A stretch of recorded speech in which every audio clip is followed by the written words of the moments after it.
Seguimos aquí en esta segunda parte de Nunca Fuiste al Cine. Santi, tenemos por buena suerte dos invitadas aquí. Es verdad. Bueno, bienvenidos Marcelo Goyeneche y Teresa Saporiti. Son documentalistas, son parte de DOCA, presidente y presidenta y vicepresidente. Ay, qué lío me hice. ¿Por qué no lo leí directamente? Esto por hacerme el que puedo jugar sin mirarle a la computadora.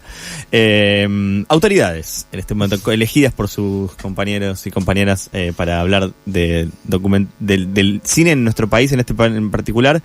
Y además, una de las cosas que queríamos, por lo que nos gustaría también charlar con ustedes, es porque siempre sabemos que hay demandas que tiene el cine nacional en nuestro país, pero es importante entender cuáles están en este momento, cuáles son las luchas que están activas, qué se puede hacer también como espectadores, y en este caso también en nuestro caso un rol de difusores de cine nacional para acompañarlas, pero es fundamental entenderlas. ¿Cuáles creen ustedes, quién se anima primero? La presidenta, por ejemplo, en este caso. ¿Cuál es la principal demanda en este momento de los realizadores y las realizadoras del cine argentino? ¿Cuál es el conflicto principal en este momento de nuestro cine? Bueno, hoy en día estamos con una demanda muy grande. O sea, hay algunas demandas que están siempre y que todo el tiempo las sacamos a relucir, como ser la falta de espacios de exhibición para el cine nacional. Pero en este momento estamos con una demanda muy puntual que es que estamos pidiendo, empujando, apretando al Instituto de Cine y al gobierno también, porque creemos que todo es más que nada una decisión política, que las plataformas empiecen a pagar el impuesto que corresponde, que es un impuesto que debería ir al Fondo de Fomento Cinematográfico. Por ser exhibidoras de cine, deberían pagar un impuesto que no lo están pagando. Entonces, estamos hablando no solo de empresas gigantes que no están pagando un impuesto en sí, o sea, estamos hablando de evasión impositiva, sabiendo que cualquiera de nosotros esquivamos 2 pesos y ya tenemos a la FIP encima.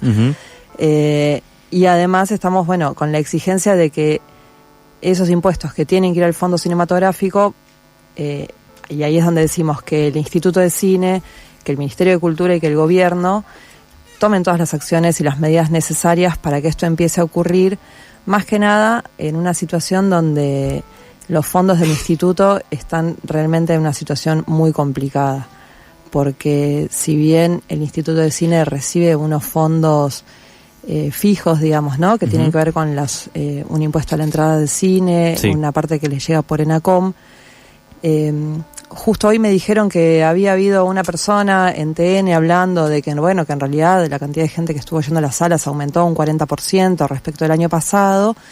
Y yo digo, ponele que eso sea cierto, pero la verdad es que en términos económicos el costo de producción de una película aumentó a la par de la inflación. Entonces, si una película aumenta un 125% en su producción y la gente que va al cine aumenta en 40%, ya sabemos que no nos dan los números. Total. Además, también, y por suerte, cada vez hay más gente queriendo hacer cine, porque hay escuelas, porque hay universidades, entonces la necesidad de que el instituto tenga fondos también es para que gente que es realmente nueva e independiente pueda producir, porque si no, lo que pasa es que la producción queda en manos de las pocas empresas productoras que en realidad generalmente no necesitan del Inca porque tienen otras espaldas económicas y otras posibilidades de asociarse con otros fondos.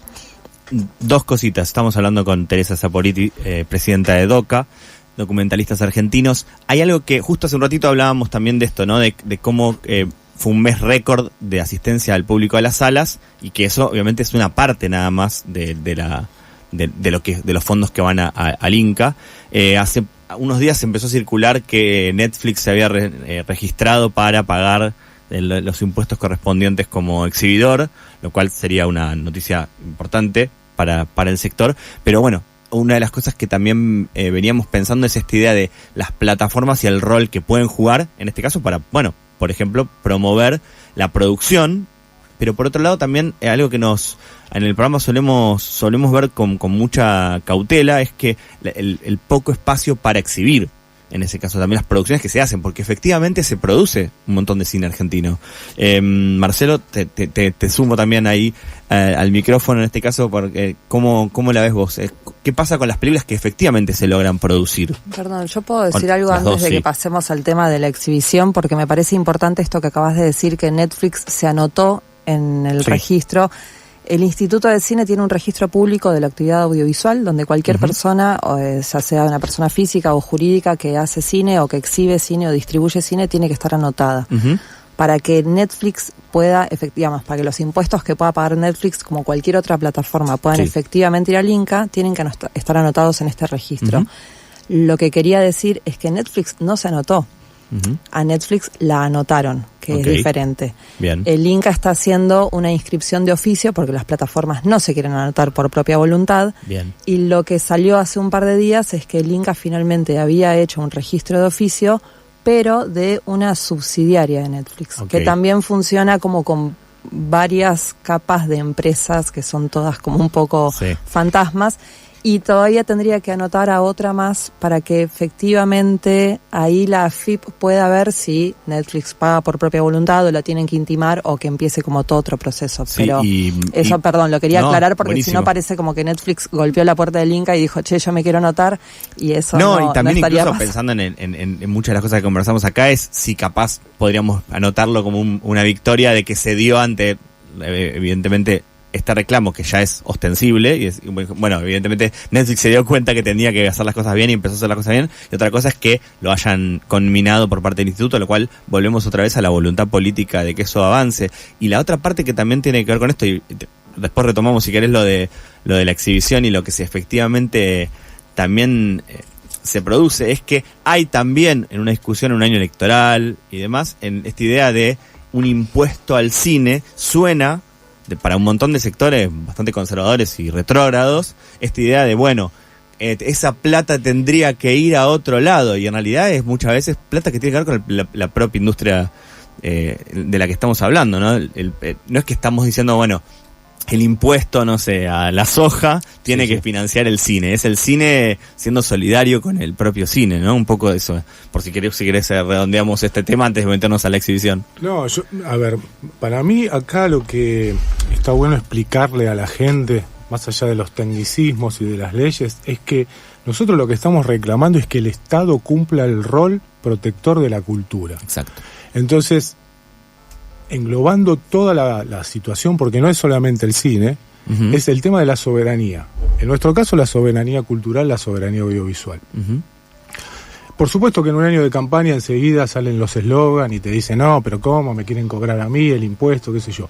Pero nadie habla, por ejemplo, de que el río Paraná, 1.600, 1.700 kilómetros, están concesionados, donde se fugan, se evaden, estas empresas que son las grandes cerealeras, en el caso del audiovisual serían estas plataformas, evaden alrededor de 30.000 millones de dólares por año. Claro. ¿Cómo no se puede poner en agenda, en discusión, el tema de la soberanía vinculado a esta evasión impresionante que sucede? Entonces, nosotros creo que tenemos que cumplir un rol, nosotros digo, los que realizamos cine, los medios de comunicación y el espectador también, de poder tener en claro que la discusión final es la soberanía. Que Netflix haya inscripto quiere decir que nosotros venimos trabajando muchísimo para que el Inca tomara esa decisión. Han pasado varios meses, nosotros venimos de una asamblea en abril, sobre una asamblea que se llamó Asamblea por la Soberanía Audiovisual, donde le estábamos pidiendo al ministro de Cultura, Tristán Bauer, que tomara cartas en el asunto, que dijera por qué no están, como dice claramente la ley de cine que está vigente, por qué no están tributando el 10% como dice la ley. Y empiezan a darse una cantidad de vueltas que, vuelvo a lo mismo, ¿no? Está en sintonía con esto. Se nos va la soberanía, se nos va nuestra identidad, se nos va la economía, y no estamos discutiendo el tema de fondo, que es ¿dónde está el Estado? ¿Por qué el Estado no está controlando y protegiendo nuestra cultura, nuestra economía, nuestra alimentación? Digo, me parece que tenemos que pensarlo de una manera más global. Recién escuchaban la voz de Marcelo Goyeneche, que en este caso está también ampliando esto que estábamos diciendo recién, ¿no? Bueno, ahora, una vez que estamos pensando en esto que tiene que ver con que además los negocios los están haciendo, ¿no? Un poco las películas son de nosotros, las ganancias son ajenas.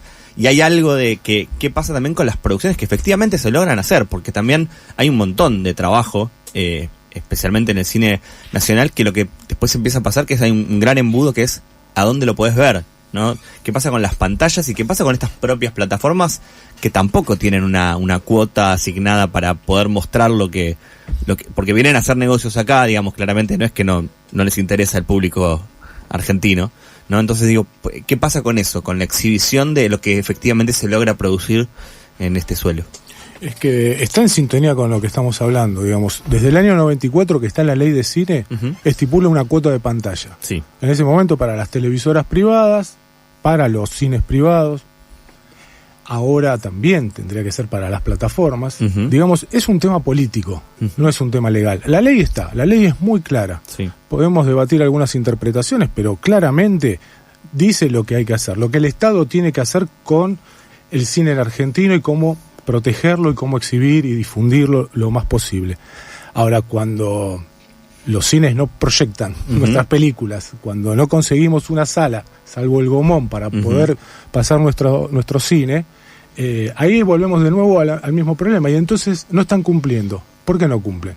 Bueno, se les puede poner una multa. En las televisoras privadas durante mucho tiempo sucedió eso, se hacía una multa que es un chiste para ellos. Sí, la pagan y prefieren no pagar una película pagando una multa antes que ceder el espacio que correspondería para... Totalmente, y ahí viene y ahí encajamos con otro tema, que es el tema de la colonización pedagógica. O sea, también, digamos, no ves la película en el horario central, como dice la ley de cine, que tenés que pasar una película, en ese momento eran las 22 horas, entonces no ves una producción hecha de manera independiente de alguna región de este país, con una mirada distinta, y estamos perdiendo entonces ahí una formación nacional, una identidad propia, y los tipos la evaden directamente con una multa o poniendo las películas que ellos quieren también, porque ellos también financian sus películas con una impronta que ya la conocemos y que no representa para nada la diversidad que tenemos en la producción nacional, que nosotros estamos en un promedio de 250 películas por año, digamos, claro, ¿no? Sí, es que ese es uno de los temas, ¿no? Que no es que no se produce cine en nuestro país, no es que no es diverso, plural, que tiene un montón de cosas, incluso hasta a veces, muchas veces premiado a nivel internacional, y a veces puertas adentro es más difícil de verlo. ¿Rodri? Sí, voy a preguntar algo que ya algo salió, ¿sí? En un momento se planteó que la industria cinematográfica nacional da laburo, que ese es, digamos, el costado más material y económico, y está perfecto. Ahora, también hay un costado simbólico. Tal vez hay gente escuchándonos que, no lo sé, pero que dice, ¿y por qué es importante tener cine acá? ¿Por qué es importante hacer cine nacional? Yo sé por qué es importante, pero digo, ¿por qué es importante tener soberanía audiovisual? Que yo coincido con ustedes, para mí es el meollo de la cuestión. ¿Por qué es trascendente? Bueno, yo en principio quisiera como arrancar por el final de esta pregunta, que es, hay mucha gente que dice el cine nacional es espantoso, el cine nacional es malísimo, ¿no? Y yo digo, si vos te pones a pensar cuántas películas yanquis, por ejemplo, que son la mayoría de las películas que ves y que todo el tiempo ves, cuántas películas buenas viste y cuántas películas espantosas te comiste a las 2 de la mañana haciendo zapping y no sé qué. Hay una cuestión donde la importancia de la cultura como industria, en términos así bien capitalistas, los yanquis la han entendido también, que es una cuestión de colonización cultural. Entonces, por eso, no solamente es una colonización capital, total, sino que también es una cuestión de colonización cultural.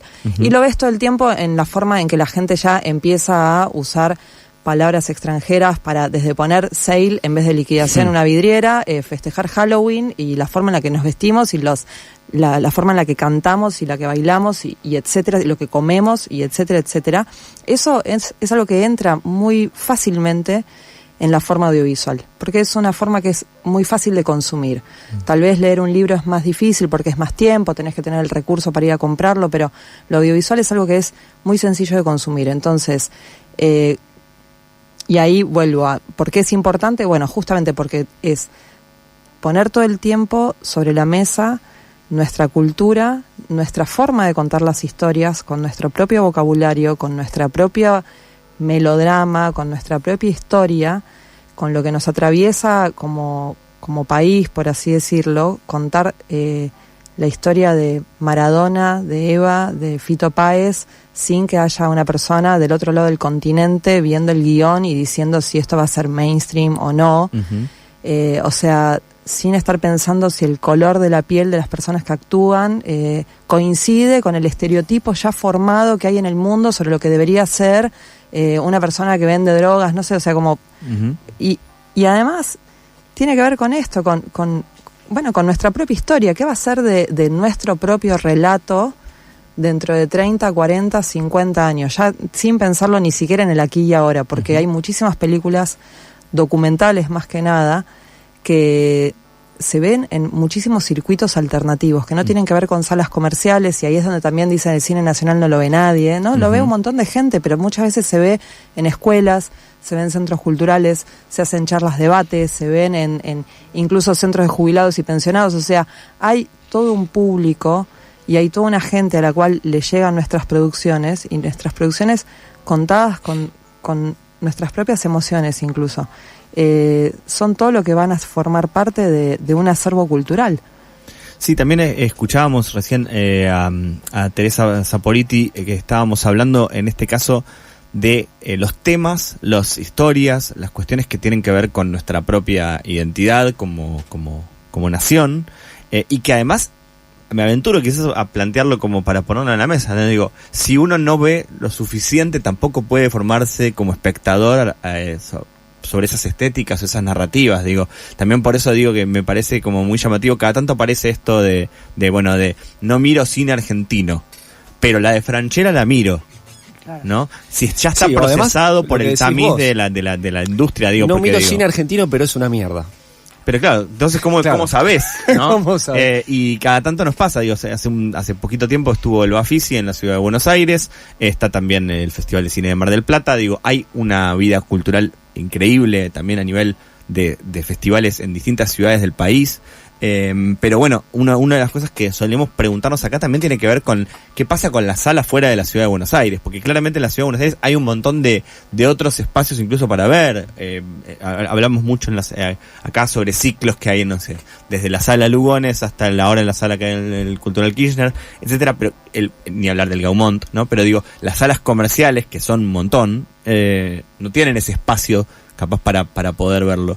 Y en particular, me quería, antes de que se nos vaya la hora, ¿no? Quería preguntarles por el documentalismo en particular, ¿no? Porque en general solemos ver, y acá hablamos semana a semana también de esas producciones, donde hay muchos temas que aparecen ahí que si no aparecen en otros lados, ¿no? Porque tampoco están en los medios de comunicación tradicionales. Digo, entonces, el cine tiene una larga tradición en nuestro país de contar historias que si no en otro lado no ves. ¿Qué ven ustedes también de cuánto de este desfinanciamiento que hay del Instituto de Cine también impacta especialmente en el documentalismo? Bueno, el que quiera, o la que quiera, el que quiera. Mira, yo retomo desde algo muy importante. Nosotros tenemos una historia de cine hermosa, con una cantidad de sucesos maravillosos a lo largo del siglo XX, con escuelas de cine documental como la de Santa Fe, ¿no? Con un montón de experiencias. La verdad que yo creo que también hay que leer esto de que te quieren imponer de que el cine argentino es horrible, porque te quieren imponer todo el tiempo que este país es horrible, ¿no? Es mejor irse a otro lado. Uh-huh. Y por un lado te puedo decir los números, digamos, 250 películas por año. Uh-huh. La mitad son cine documental. Bien. No sucede en ninguna otra parte del mundo. Claro. Es cada vez que nosotros hacemos una película, por más pequeña que sea, estamos poniendo en funcionamiento una pyme donde hay un par de técnicos que están laburando y que después que terminan la película que estás haciendo vos pasan a otra. O sea, hay que pensarlo en esos términos, hay que pensarlo en términos económicos, en términos culturales. No puede ser que nos sigan vendiendo este derrotismo de que es inviable todo.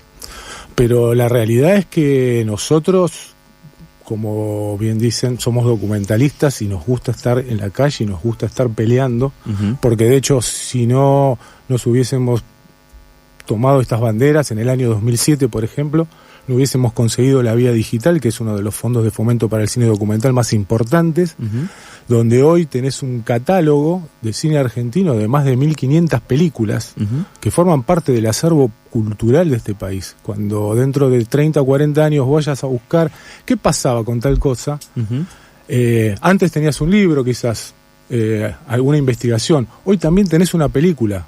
Es impresionante, pero todo el tiempo nos están pidiendo, che, sobre esta temática tienen una película, sí, la hizo aquí, tal compañero.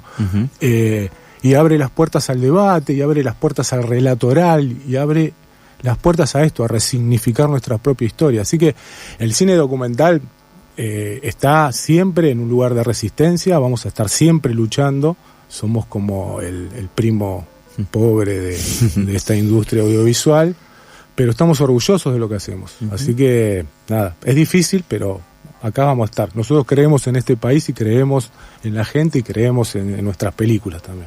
Y también, así también podemos completar, si querés, Teresa, también a agregar algo, pero digo, en ese sentido, pensando en que una de las discusiones que aparecen muchas veces, bueno, decíamos, como teniendo también algunas victorias pírricas, como la del año pasado, ¿no? De la renovación de los fondos para asignados a estas cuestiones culturales que son tan importantes, pero también construir una cinemateca, ¿no? Seguimos teniendo un montón de discusiones, porque la ley es del 94, pero claramente hay un montón de cosas que son perfectibles, ¿no? Pero en el caso, siempre imaginamos, yo tengo esta cuestión, miro a mis compañeros a ver si me van a tirar con algo, pero por las dudas de que siempre hay alguien escuchando que dice, bueno, es verdad, sí, a ver, ¿qué puedo hacer yo también, ¿no? Como espectador, como persona que va a una sala para poder acompañar esto, ¿no? Porque también esa es una de las cosas que se completa, ¿no? El cine decimos que es un hecho colectivo, en este caso ustedes como realizadores y realizadoras, y en este caso nosotros difundiendo y el público. ¿Cuáles creen que son también los pasos a seguir? ¿Cómo sigue esto para que mañana no siga siendo esto, ¿no? Para que no decaiga. Para que no decaiga.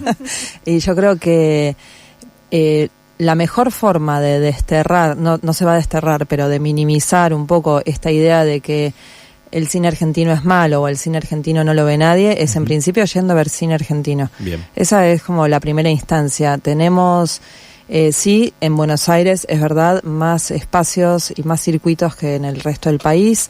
Vos preguntabas qué pasa con las salas del resto del país y muchas veces les cuesta financiarse, y ahí es donde el Estado también tendría que intervenir, porque si no hay una impronta de vayamos a ver cine nacional y ponen una película nacional y no la va a ver nadie porque es un círculo vicioso, entonces el cine, ¿qué hace? Aún siendo un espacio inca, dice, bueno, pongo una película nacional pero después meto algún tanque yanqui para compensar. Entonces, pero bueno, eso es la decisión del Estado. Hay un montón de cosas que hoy en día se pueden apoyar por redes. Nosotros hicimos una movida en la Puerta del Inca para la cual juntamos 2.500 firmas. Si esas 2.500 firmas hubieran sido 10.000, ya el peso era otro. Entonces, hay varias cosas. Primero, ir al cine a ver cine nacional. Hay muchos lugares a precios extremadamente accesibles. Es una lata de birra menos, una película más. Después, tratar de deconstruir y ayudar, y eso se puede hacer en un cotidiano discursivo, se puede hacer desde las redes, se puede hacer desde las redes que cada quien maneja de su propio celular. Digo, no hace falta que hagamos tareas titánicas, ¿no? Pero estar atentos un poco a eso, compartir, firmar, apoyar, y también sacarnos la idea de que el audiovisual es como se maneja un poco como de una forma choriplanera en el cine. Esto que vos dijiste al principio, si cobran un impuesto más, primero que esto que estamos reclamando no es un impuesto más, sino que es un impuesto que se está evadiendo, que ya debería estar y que las grandes plataformas no están pagando. Y segundo, no seamos serviles, porque si nos suben el abono, decimos, claro, con la inflación que hay está bien, pero si nos ponen un impuesto de un 10%, que es insignificante en términos de lo que vas a pagar de más, son todos, todas y todos unos choriplaneros. Defendamos lo que es nuestro y usemos para eso los espacios que tenemos, que yo creo que las redes es así, le pasás la idea a uno, ese se la pasa a uno más y así vamos armando. Buenísimo. Estábamos entonces recién con Teresa Saporiti, Marcelo Goyeneche de Doca. Muchas gracias por venirse también a FM La Tribu.